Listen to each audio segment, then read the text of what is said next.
Hey YouTube, my name is Luke. You just clicked on the first episode of my new series that's going to be coming out about on a weekly basis, and it's going to be about video game collecting and also about yard and garage sales. So let me give you a little bit of background. I've always been an avid game player, and starting a few weeks ago, I've been perusing YouTube, and I started to see some great video clips about people and their game collections, and also even some about their yard sale experiences and what they're able to find on just great deals. But I noticed that almost all these videos were about people that already had just an extensive collection of video games. And so you're watching this and you're thinking to yourself, oh, this is great about how you can go to a yard sale and you have the experience to find great games, and you know when you're finding a great deal.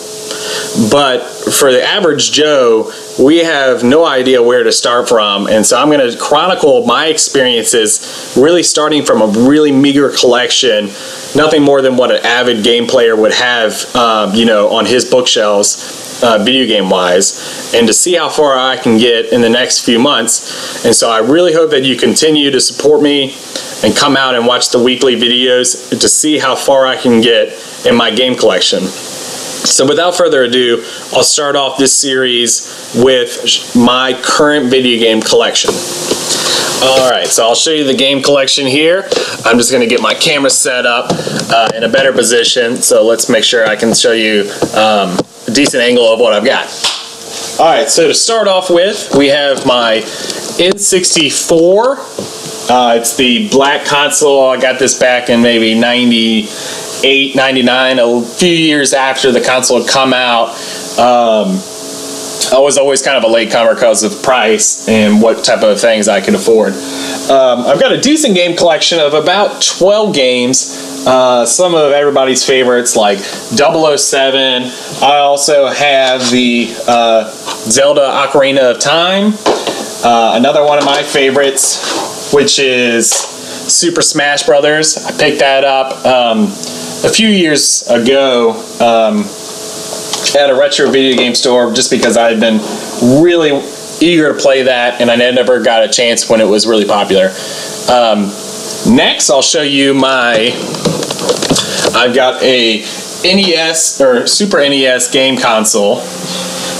This is an original. We got that back in the early 90s, and I've had it ever since. Still plays and works great. I've got about 10 games still for that console, including some great ones like Super Mario World, Ultimate Mortal Kombat 3, Super Mario All-Stars. I've got Star Fox. So a decent but small collection for the Super Nintendo Entertainment System. I've also got my Game Boy Advance. This has seen a ton of play, mainly based on the fact that when I was a kid, I picked up what is still one of my favorite games of all time, which is the classic Pokemon, which is the red version. I picked this up at a yard sale when I was like 8 years old, and for $5, and I've gotten so much play out of that, it's ridiculous. I also have some of the other basic games for Game Boy, including Tetris. I've also got a copy of Pokemon Silver. I haven't played that nearly as much. And I also have an old tennis game.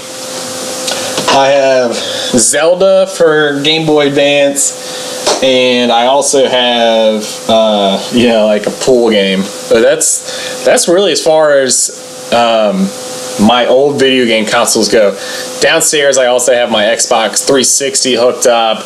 I've been playing a lot of Destiny on that. But so you can see, starting from here, I've got my Super Nintendo Entertainment System, I got my Game Boy Advance, and I also have my N64. So 2 real consoles and my portable console. So I'm really starting from not having too much here. Alright everybody, now I'm going to cover what I was able to find at my yard sale experience from yesterday. I'll show you what I was able to find, the prices I got, and whether I picked it up or not. So for my first yard sale, I went to a multi-family location. They had a very big display of all different types of things, but I was able to find a small cardboard box with some relatively current video games, and so I definitely check those out. And the first game I came upon was Zelda Twilight Princess. This is a Wii game from 2006. I love the artwork and it's in great condition. So you have the disc, which I checked both sides. It's just in almost mint condition. It's complete in box with the manual and great artwork inside. So I thought that was just a great find. Next, I was able to find at the same yard sale a Super Mario Sunshine for Gamecube, which I've never played. I'm not very used to the Gamecube experience, but I'll be trying to figure it out in the next few months. Unfortunately, this one is not a complete box. This is coming in a GameStop used box. So what I'll need to do is try to find the original pieces to this and make it a full, complete set. I do think it's kind of cool because it says right here that it's a used GameStop box and that it's worth $17. So a little bit of an ego boost. I picked up these two games and walked away spending $5, so $2.50 each. Definitely based on the condition of the Zelda box. I thought it was a great find. Definitely willing to spend $5 on these two games. All right, after the first week, or the first yard sale I went to where I got those two games, I went on kind of a dry spell. I went to like 3 or 4 different other houses and wasn't able to find any real type of video games at those locations. And at my last yard sale, I stopped at a big location. They had tons of different items, and I saw one NES game, which was Wheel of Fortune there. It was on a table by itself with no other video games around. I know that game, I've played it, I know it's not worth much, and it's not a great experience, but I did ask the owner if he had any other video games, you know, maybe collecting dust in his attic or something. He thought about it for a few moments and told me that he didn't think he had anything else. But he did say to me that he had a few friends in the neighborhood that he thought still had some of their old video game consoles, and he wanted my name and number, and he said he would tell them about me, that I was looking for some consoles or whatever. And so I wrote it down on a cardboard box and gave it to him. So I got home around noon. Most of the yard sales were starting to slow down at that point. I was a little disappointed that only really the first yard sale I went to, where I picked up the Zelda and the Super Mario Sunshine, were my only finds. But after I parked, I walked inside, got a drink, and like a few minutes later, I get a call from a stranger, and he says, "Hey, my friend just gave me your contact information, said you were interested in some video game consoles." And so I said, yeah, if you have something maybe for Super Nintendo or maybe some earlier video games, I would definitely be interested. And he says to me, I'm not sure what I have, but it's an old video game console that he thought he had bought 40 years ago. And that if I was interested, I could come take a look. And I said to him, is it an Atari? And he was like, I don't know what an Atari is. So this is somebody that doesn't know much about video games.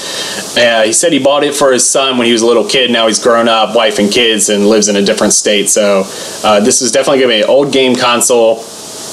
But I was not sure about, you know, what I was going to find. Is this going to be like some PC games that this guy doesn't know what he's talking about? But anyways, I drove over there, and this is what I found. So I pulled up to the guy's house. He came outside and met me. He had this dusty cardboard box. I had no idea what I was going to find in it, but at the top I found this.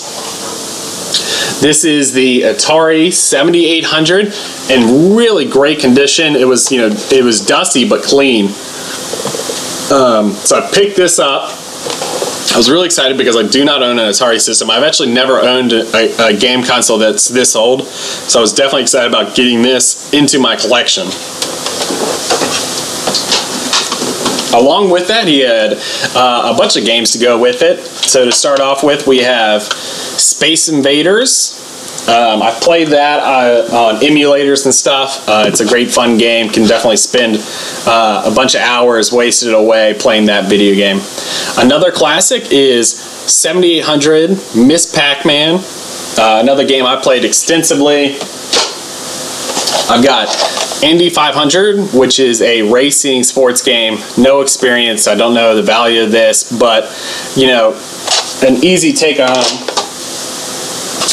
I also got Pole Position 2. I've played this a decent bit. It's a good, fun game. I don't think it's worth much, but I'm excited to add it to my collection. We have Canyon Bomber. Never heard of it, never played it. Please let me know what you think of it. If you have any experience with it, let me know the details. And the one I was probably most excited about, this is an expensive game because it was very common. In fact, this is one of the most popular games for Atari that I know of, and this is called Yars Revenge, which is a hugely popular game. They made a ton of it though, so I know it's not an incredibly collectible game, but something I'm glad to add to my game collection. The Atari 7800 also came with 1 and 2 video game controllers. They look like they're in pretty good condition. I was really excited to see that the system booted up right away. The power cord worked fine, and the system, despite him saying he hadn't thought it was booted up for like 35 years, works fine. I don't have the audio or the video and audio inputs. They're just so ancient that I don't have the adapters necessary, so I'll be looking to either get that maybe at an eBay or maybe I could find it at another yard sale, but I thought it was a great pickup. And a bonus, I also got the NES Zapper Gun, which, you know, obviously does not belong in an Atari box, but this guy did not know that this did not belong, and so it was just, you know, kind of an add-on. Definitely happy to pick it up as well. And it made me wonder whether he had an NES, but he said he didn't have any other video games, so this must have been part of a game collection that is now gone. So he asked me for $25 for that, and my response was I thought I could go as high as $20, and he came down to 20, and we made the deal. So I got the Atari 7800 with 6 different games, a bunch of popular ones. I got 2 controllers, all the cords necessary, minus the adapter for my current TV, which hopefully I'll be able to pick up. I also got the NES Zapper Gun as an easy pickup. I thought for $20 that was a great add-on to my game collection. Let me know down in the comments and suggestions what you think. Was $20 a good deal? Is this something worthwhile, you know, to continue collecting for? I'm not really sure, but I'm definitely intrigued. Atari's always intrigued me. I've never owned a game system like it, so I'm really excited about it. Alright, thank you YouTube for coming out and checking my first video of the new series about my video game collection and how I'm going to be trying to grow upon it in the next few months. Next week I'll also be hitting some yard sales, and I'll be posting a video shortly afterwards if I'm able to find anything decent, so stay tuned. Make sure to make some comments. What did you think I did well? What are some other strategies about finding video games? Also tell me about your video game experiences. I want to hear whether my finds were decent, whether what I paid for them were good deals. So make sure to comment on this video and subscribe to my channel, and we'll see how far I can get in the next few months. Alright, thanks for tuning in.